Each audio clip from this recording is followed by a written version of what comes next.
ஒரே மாதிரி நூடுல்ஸ் சாப்பிட்டு போர் அடிக்குதா, கண்டிப்பாக இந்த மாதிரி ட்ரை பண்ணி பாருங்கள். ஒரு பேனில் ஆயில் ஆட் பண்ணிவிட்டு நீல வாக்கில் கட் பண்ண ஆனியன், 2 சில்லி ஆட் பண்ணிவிட்டு அது கூட ஒரு தக்காளி சின்ன சைஸாக ஆட் பண்ணிக்கோங்க. 1/2 teaspoon ginger garlic paste add பண்ணிக்கோங்க.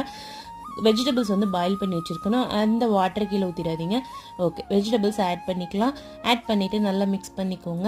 மிக்ஸ் பண்ணிவிட்டு அது கூட ஒரு 4-5 புதினா, கொஞ்சமாக மல்லி இலை, 2யும் ஆட் பண்ணிக்கோங்க.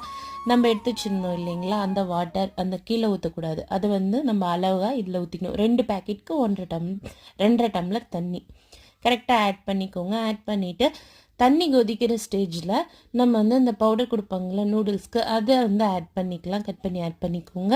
நல்லா மிக்ஸ் பண்ணிவிட்டு கொதி வந்ததும் நூடுல்ஸ் அது கூட ஆட் பண்ணிக்கலாம். நல்லா ஃப்ரை பண்ணணும். செம்ம டேஸ்ட்டாக இருக்கும். கண்டிப்பாக வீட்டில் பெரியவங்களாம் சாப்பிட மாட்டாங்க, ஆனால் இந்த டேஸ்ட்டில் இருந்தால் கண்டிப்பாக சாப்பிடுவோம். கலர் வேணும்னா காஷ்மீரி சில்லி பவுடர் ஆட் பண்ணிக்கோங்க.